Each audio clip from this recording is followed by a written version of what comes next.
Chris Smith's doing double duty this evening after filling in a little bit earlier in the night. Lovely to see you, great man. Hi, mate. And Matt Canavan, the National Senator, joining us now from Queensland as well. Not enough coal power through to turn on the TV is the message behind I'm doing Matt my tonight. bit. Very good. I'm doing my bit, Paul. Yeah, very good. Well, good on you for doing so. But, Chris, let's talk about power before we get to some of the other things that I've mentioned just here. Yeah. I talk about it as the safety net. It's not about climate anymore. It's about a functioning system. And we are being let down right now, and the promise is to do more of the same. And I've also heard from the industry, members who are actually in this sector, the Mining Council, for instance, just made a few calls.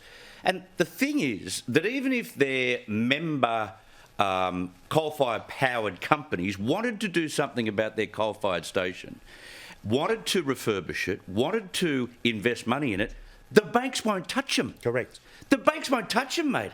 So as I was trying to sort of get through with a call today, and I sort of said, just tell me, though, why couldn't the coal-fired power stations and those that run them, why couldn't they have taken the lead and refurbished? Because the banks and the investment groups and the boards that have gone all green wouldn't give them the money to do such a thing. So they've had to change everything they've done, change their business model, and fall for the old trap.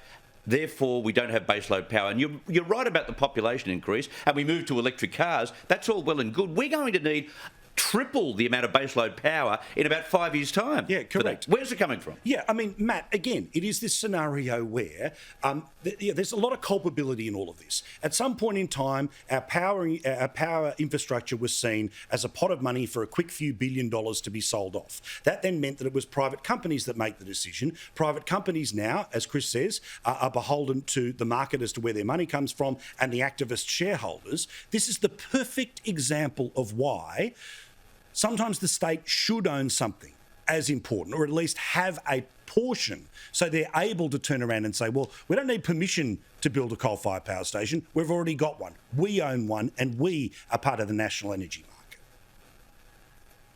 market. Well, Paul, I don't disagree with you that a lot of the privatisation efforts were a mistake, but then I don't know if that would have alone fixed the issues we've got right now, because here in Queensland, we do still have most of the power stations owned by the state government. About 70% of the power is owned by the Queensland government, whereas where you are in New South Wales, it's the other way around. It's the private sector that own most. And in both states, there's not enough power. The facts are that we've had a whole, we've dropped the ball across the private, public, regulatory sectors for this industry. I mean, it feels like we've lost a war or something, Paul. Why can't we guarantee our own nation's power supplies? Well, what the hell is going on?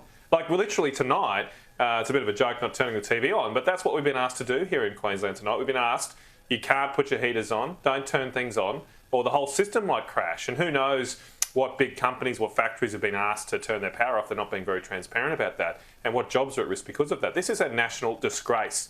And the people involved in making these decisions, from the regulators to the companies, need to be held to account. You just spoke before about the COVID lockdowns. No one's being held to account for that. No. But who is being held to account here for this absolute disgrace? It is a national disgrace. We should, in this country, with all the energy resources we have, be able to provide enough power to people so they can turn things on at night.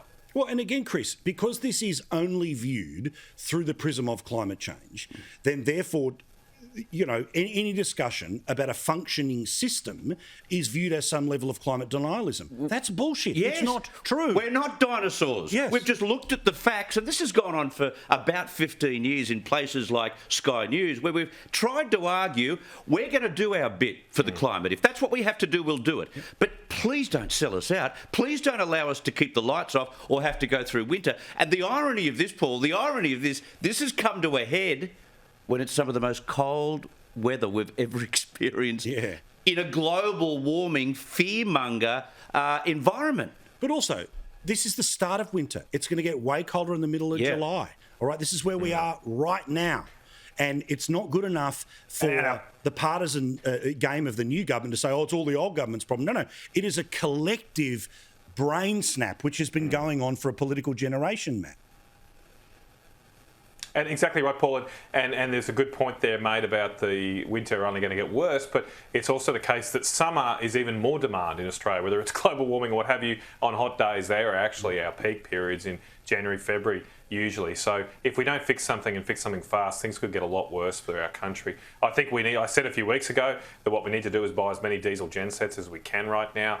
That's probably our only short-term solution. It's terrible, but that's what we've got to do to keep the lights on. And let's build a coal-fired power station. Why can't we do that? I mean, what is the argument against doing that now? Snowy 2's been delayed for more years. It's going to not be ready till 2028. Building a coal-fired power station is not going to blow the planet up. They're building hundreds of them overseas. We've got all this great coal here. Why don't we build one? We could build one in a couple of years if we put our mind to it, and then at least we'd have the power. We'd at least have the power. And maybe in 10 years' time, hydrogen comes along or batteries comes along, but we cannot afford to wait. We cannot afford to go cold and people to die over the next few years because we have not planned to have enough power. That is a disgrace. And we need to turn it around. And that's what will be happening, Paul. Just exactly what Matt says there. Tonight, one of the coldest nights we've had since winter started, there will be heaters turned off. Pensioners will say, I'm not risking it. I don't want to pay this bill.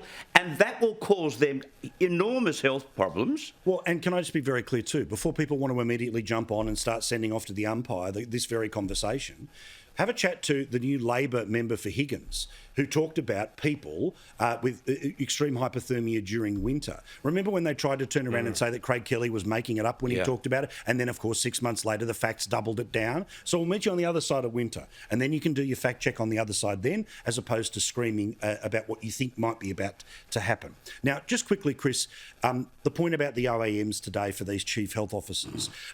The idea that it was just sort of the automatic pat on the back, the thank you so much for the health system. If they gave one to every nurse in the country, okay. If they gave one to every Wardley who was doing it, if they gave one to every checkout chick who actually had to be there and bloke during the crisis when everything else was shut down but everyone was coughing and spluttering in aisle 3. But instead, we gave it to the very people whose policies we do not know the consequences of when it comes to our kids. I just think it's such bad form. It's so tinny. As soon as I saw Janet Young's name on that list, I thought, they are kidding, aren't they? She locked down longer than she should have. Queensland were locked down about 4 weeks longer at every single lockdown. And locked out. People locked out forever. And sitting at the border, trying to hold each other's hands over concrete barriers where you were broadcasting from, which was hopeless. She, not only that, she downplayed, as you said in your editorial, AstraZeneca, which took the rug right out from the whole vaccine rollout. That was one of the reasons. That's one of the reasons why she should never be rewarded. Look, there's no rule book here. There was no rule book that says this is what you do in a pandemic. But if you were scoring her out of 10, you wouldn't give a 4. No, correct. And never forget, Chris, and I know that these are all just little people that don't matter in the wider, war against COVID. But remember the lady who had twins was close enough to Queensland that's where her nearest hospital was. Instead, she turned around and lost one of those babies because she had to go back to Sydney. What about the family in Lismore whose baby was born and had to go to a NICU but mum and dad couldn't go with, let alone the lady who couldn't go to the funeral, let alone the thousands of Queenslanders who couldn't return home? I get it. There were going to be plenty of broken eggs, but to turn around and start giving out medals to the people partially responsible, I just think it's pretty low form, mate. Well, Paul, I don't want to take the OAMs completely off the table because I think we could do a deal here. I'm happy to give them the OAMs if we can receive the health advice. Finally, how about that? Why don't we do that deal? You show us all the health advice first. That all this stuff that caused you to lock down, to have vaccine mandates. Show us all that and then the other thing we need to do as part of this deal is have a royal commission. Paul, let's do that. Let's do, because I'm fine. They can put a little pin on their lapel, all great. But you've got to come along to the Royal Commission and tell us what actually went wrong, what was good, and for the next time. Because this is a disgrace not to have a proper inquiry into what happened. I'm with you. Speed round now. Albo's first cabinet meeting outside of Canberra is going to be in regional Queensland. Are the petals already being thrown at the feet of our new leaders, Matt? Yeah, people are waiting on bated breath for this. But this is what the Labor Party do. They're not going to build the inland rail to Gladstone. They're actually probably going to scrap the inland rail totally by the look of it. They haven't been committal about building dams up here in central Queensland, but we'll get a meeting. Look, they'll come and grace us with their presence here in central Queensland. We don't need Anthony Albanese to turn up. What we want him to do is get behind dams, get behind rail and infrastructure, and of course, Paul, get behind coal-fired power and guarantee our electricity supply and support our manufacturing industry. And your comments earlier tonight, Chris, about China were bang on, particularly about how Labor is being tested out. Richard Marles thinks that he's going to sort of achieve peace in our time, full and frank discussions. Do you think the word Uyghur was used once? No, of course it wasn't. And they won't front up. They won't front up in any meeting that occurs, if another meeting occurs. Bear in mind, the Defence Minister is not in charge of trade, so that won't change overnight. And I didn't see Xi Jinping in that Defence Summit either. So he's the one pulling the levers here. So it's a good step, a positive step, but I tell you what, the papers overplayed it today, big time. Well, that's what I'm saying. Boring, like seriously. But this is going to be the media tone about everything's historic and amazing about the new broom. This is about how they build up the stock and, inflation, don't worry about it, that's another thing. Don't worry about the power thing. Everything's amazing about this new broom. Yeah, but look, you know what they're doing. We know what they've just done with all those Pacific Islanders. They've rammed these agreements down their throats. They're signing up there. They've done it very quickly. And at the same time, they're buzzing around and trying to intimidate They did it to the Canadians over Korea, South Korea. I think it was Korea. No, it was in the Korean Peninsula anyway. They've done it to the Australians. We know what's happened there. This is them expanding and trying to create an influence and being in a position to launch from wherever they can in the Pacific if and when there's a conflict over Taiwan. We can see through it, surely, can't we? Yeah, absolutely. Lads, thank you so much for the chat.